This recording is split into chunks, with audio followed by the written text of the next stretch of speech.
ça va être l'occasion pour nous de tourner quelques pages, et j'espère que c'est les bonnes pages. On est avec Gaël Guiton dans Causement Réunionnais. Bonsoir Gaël Guiton. Bonsoir Jessie. Alors, j'allais dire comment d'abord allez-vous? Très bien, oui. Et votre invitée, comment elle va?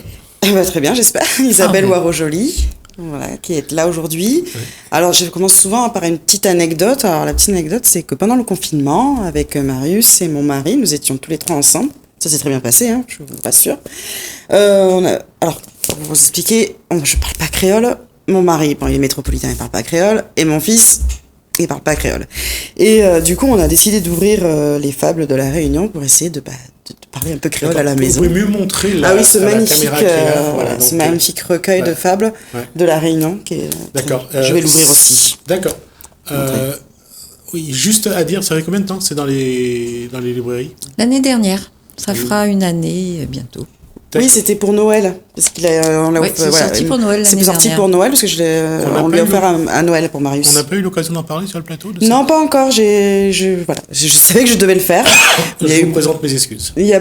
C'est un magnifique recueil. Donc pendant le confinement, on l'a ouvert avec mon fils, mon mari qui essaie de parler créole, moi aussi. C'était vraiment sympa, une manière de découvrir des fables qu'on ne connaît pas, surtout moi de toute façon, et je pense que beaucoup de Réunionnais aussi. Mon fils l'a ramené aussi à l'école pour le présenter à sa maîtresse, parce qu'il apprenait les fables, la cigale et la fourmi.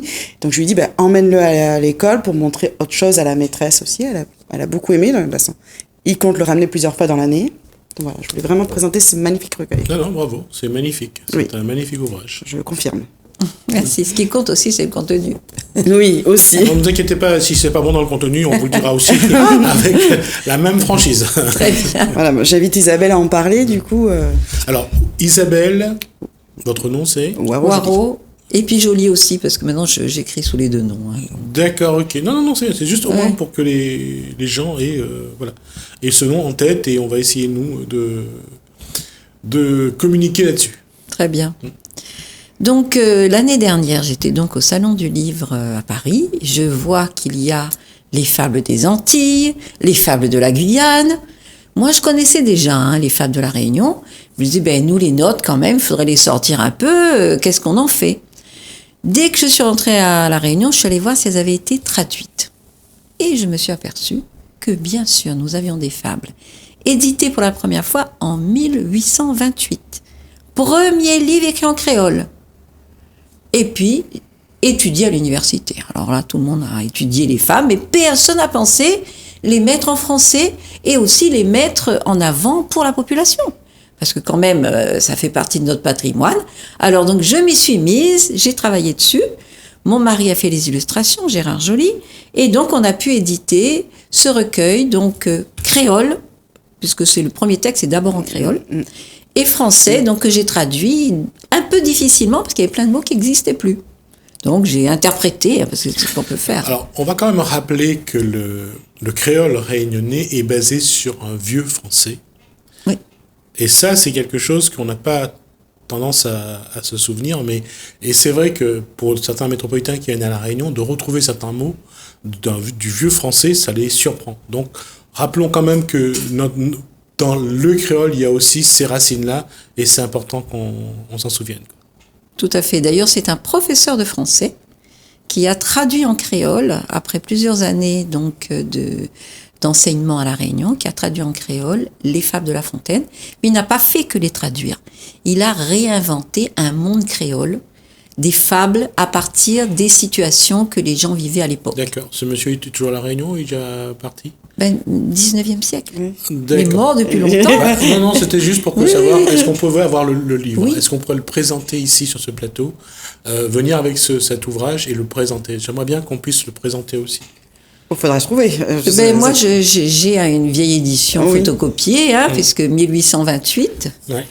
Donc c'est Louis Héry qui a écrit ce livre-là. Moi, je l'ai choisi, j'ai pas mis toutes les fables. Je vais juste dire que s'il était encore vivant, ça m'aurait fait quand même plaisir. Hein. Oui, mais là, il a fait longtemps qu'il est parti, à mon avis. Oui. Non, mais c'est vrai, si vous pouvez revenir avec cet ouvrage-là... Oui, avec plaisir. Parce qu'il n'y a pas toutes les fables de Louis Héry là-dedans. Parce que j'ai fait un choix. D'accord. J'ai choisi les fables autour des animaux.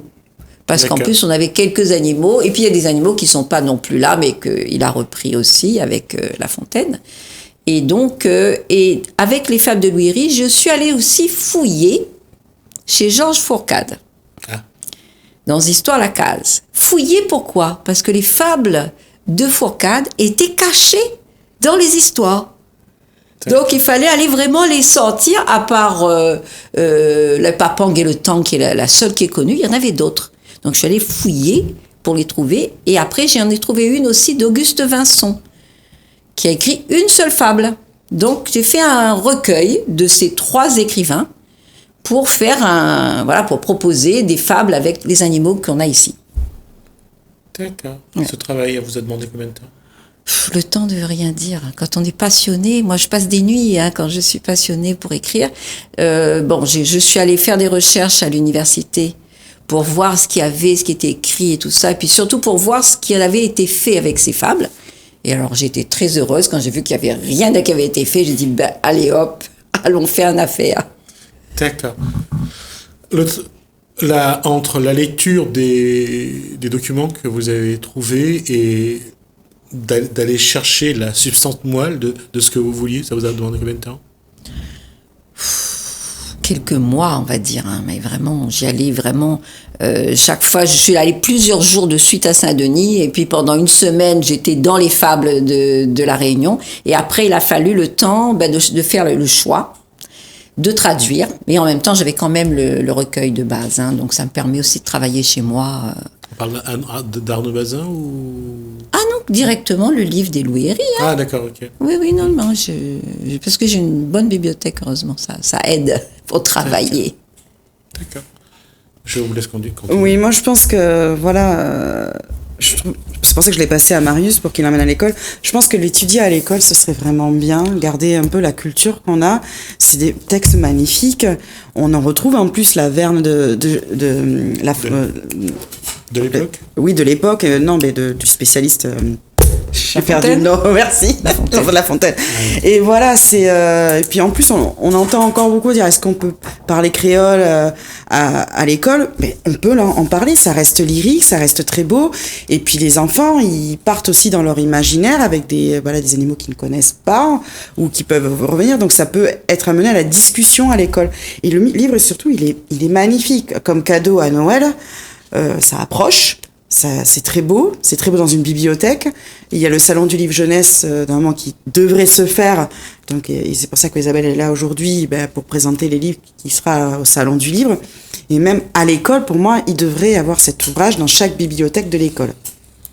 Que ce soit collège, lycée ou même primaire. Pas que primaire, on va dire. Oui, depuis petit jusqu'à plus grand, parce que c'est un moment qu'on a vécu en famille à la maison. Et comme je l'expliquais, on parle pas créole, donc ça a été un moment un peu amusant, tous les 3 ensemble. Et... Justement, ça c'est amusant entre Gaël Guiton qui a ses racines réunionnaises, son mari qui est métropolitain, périgourdin si vous voulez. Périgourdin, et son fils qui est un petit peu entre les deux. Voilà, et c'est la façon d'aborder ça en tant que Gaël Guiton, en tant que réunionnaise, et après de le transmettre. C'est pour ça que je trouvais ça un petit peu je trouve ça un petit peu drôle quelque part, parce que c'est comment acquérir quelque chose qui appartient à nos racines. Essayer de le transmettre comme on peut. Non, d'abord l'acquérir.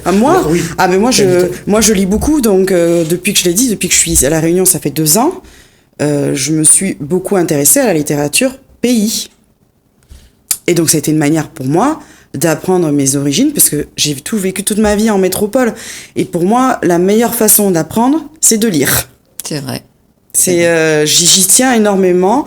Mon mari, il a un tatouage, il dit souvent, le tatouage, lire c'est le savoir, ou voyager c'est le savoir. Donc c'est ouvrir les yeux à autre chose. Quand on n'a pas les moyens de voyager, on prend un livre, on va à la bibliothèque et on lit. On lit beaucoup, on essaie de découvrir d'autres choses à travers les livres.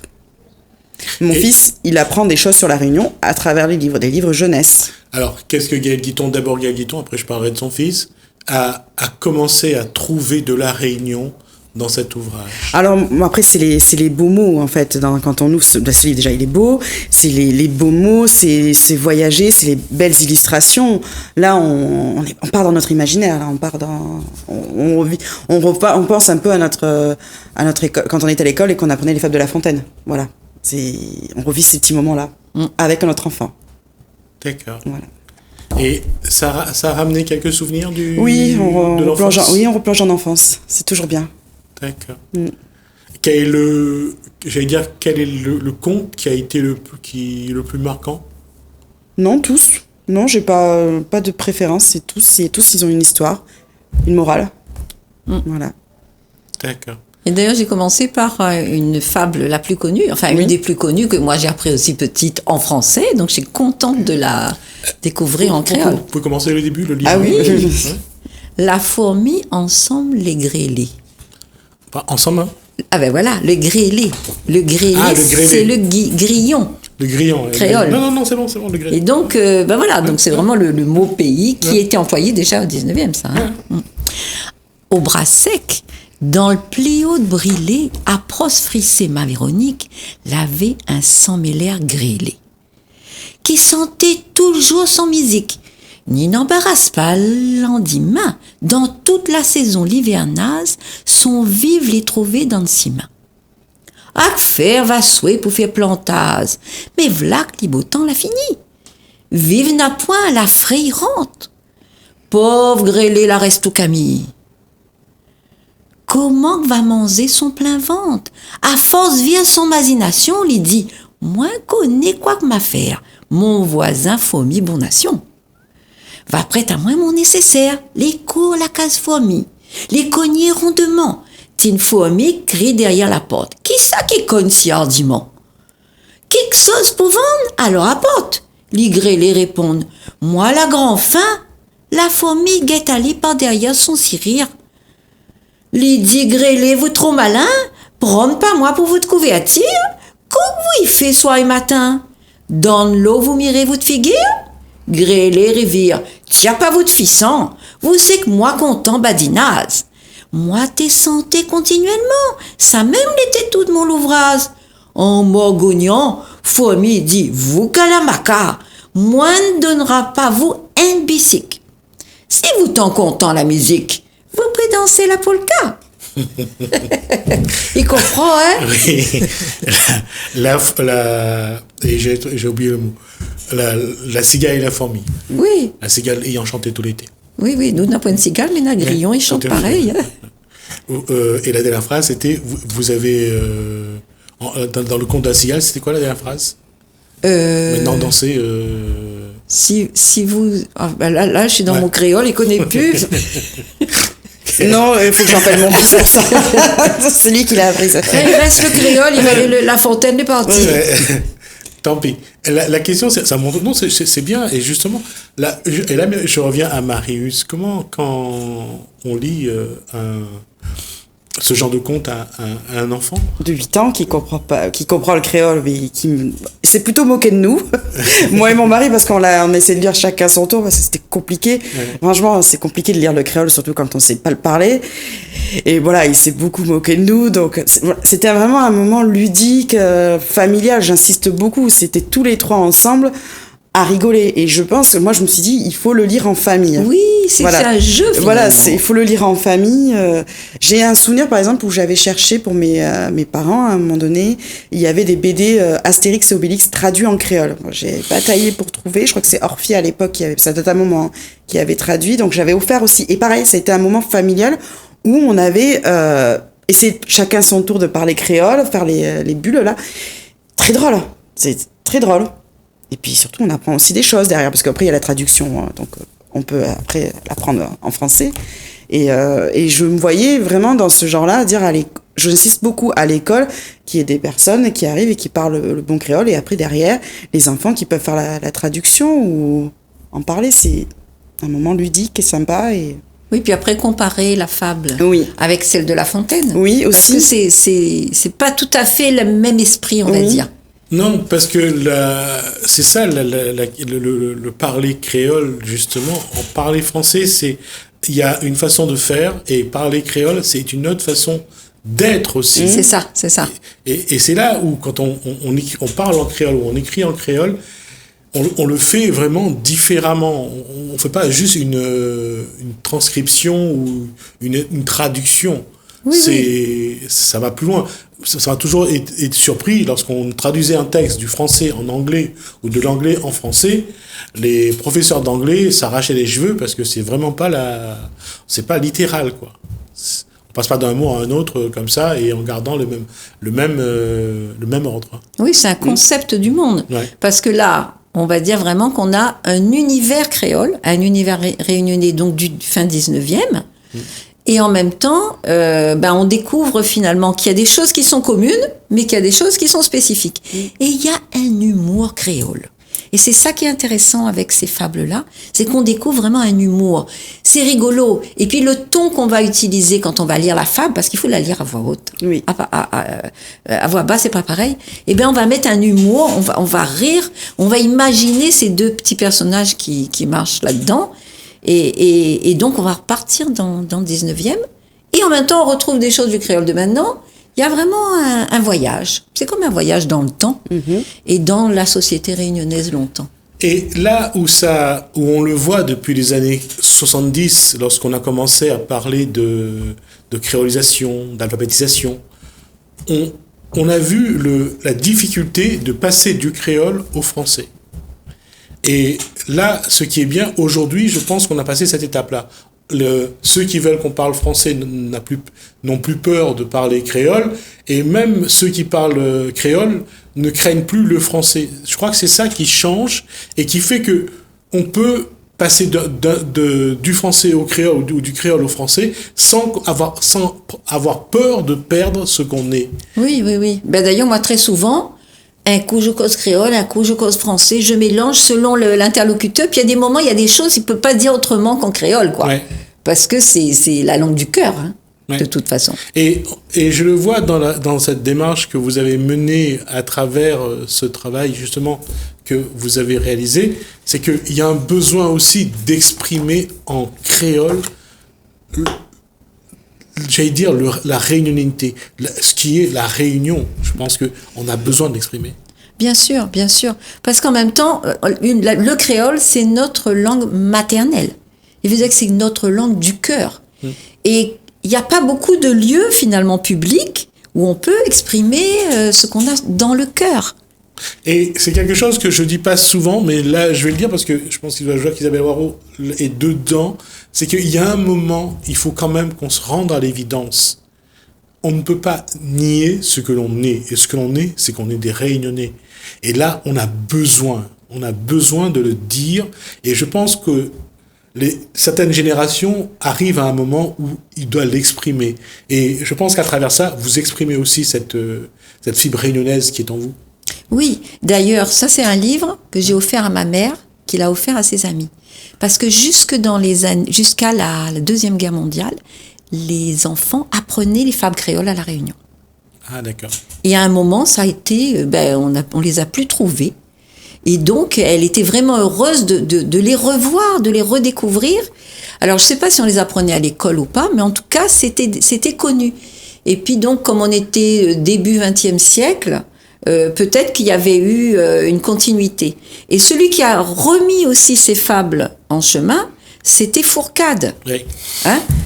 Fourcade, son livre « Histoires la case », dans les années 30, a été édité en métropole, réédité, livre écrit en créole. Parce que moi, je pense que souvent, on fait l'impasse de la véritable histoire de la littérature créole. On n'en parle pas.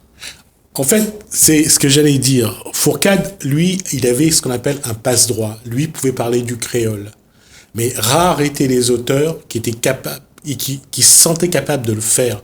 Parce qu'en face, il y avait quand même la machine de l'État, la machine française, et ça, c'était pas évident pour tout le monde de s'exprimer que ce soit quand on regarde les auteurs, même les mulâtres, quand ils écrivaient en français, mais il n'y a pas de texte en créole. Fourcade, qui a quelque part, j'allais dire, fait connaître Tifleur-Fané, entre autres, qui a porté le Maloya aussi, lui, il pouvait le faire. Oui, en même temps, il est passé par l'oral, et après il a écrit. Ouais. Parce qu'il faut toujours penser qu'il y a un lien entre l'oral et l'écrit. Et donc, comme il faisait des scénettes, c'était la mode des scénettes, donc des petites scènes en créole, humoristiques et tout, qui faisaient rire, ben, il a fini par les mettre dans des textes, et c'est là-dedans qu'il a mis ses fables. Hein? Et là, c'est encore un autre créole. L'intérêt de ce livre-là, c'est que je ne suis pas restée qu'au 19e siècle. Je suis partie aussi sur du créole plus récent, tout en étant ancien. Par exemple, dans la Papang en Samtang. Tout le monde y connaît ça, on connaît ça où? Non. Non. Papang, le roi oiseau, il vole dans le ciel. Moi, déjà, le créole est plus près du français, mais quand même. Pour souk poule de monde, ici n'a point son pareil. Un jour, dans le bois, il la trouve tang dans son trou. Nana longtemps qu'on permis avec cause et coup. Comment vi peut vivre sans voir soleil? Votre manger ses patates, ensemble racine l'oseille. Guette à moi comment m'y vole en l'air. Quand m'y voit nana, m'y fonce dessus comme des éclairs. Toutes caniques les animaux, c'est mon pâtir. M'y mange comme à la fin, m'y mange aussi le rat. Dans l'air, quand m'y voit lièvre, perdrix et petite caille, m'y batte seulement la zèle. Tout y cachette sous la paille. Moi-même, ici, c'est le roi qui commande la cour. Depuis dans le bois jusque dans basse-cour. Mais si étant la bien écoute cause mon papang, il attire son tête dehors pour aiguiser son langue. Il connaît ici vous-même les plus forts. Si vous croyez que moi la peur à vous la tort. Moi tout seul, vous n'êtes pas capable de manger. Avec mon épine sur le dos, m'y empêche à vous approcher. M'y vivre sous la terre, mais mon cœur l'éclaire. Pour bien vivre ici, il n'a pas besoin de monter en l'air. Fille croit que vous c'est le roi, fille fait perdre tout petits bons oiseaux. Votre patte les longue, votre bec qui coupe comme ciseaux. Pour vous bien vivre, il faut faire la misère votre bande. À cause où les gros, ils croient qu'ils commandent. Et ici sur la terre, le gros, il mange le petit. Et les autres, ils connaissent pas comment contente de l'appétit. Mais reste dans mon trou, m'y fait pas mal personne. M'y dit mon prière quand l'angélus y sonne. Aster, file là-haut, sort devant mon case. Papang pour voler, avec son zèle, a fait tapaz. Il a senti qu'il était pris dans la colle. Que l'avait posé un marmaille l'école. Il connaît pas faire de mal. Il faut pas faire de mal aux autres prochains. Car aux autres, il connaît pas que ça sera demain. Merci Isabelle Waro. On va faire quelque chose là. On va s'arrêter à là. Et je vous donne rendez-vous dès demain. On va revenir là-dessus. Merci Isabelle Waro. Merci Gaël Guiton. Merci à vous de nous avoir suivis. Merci François. Merci Alain. Je vous dis à demain.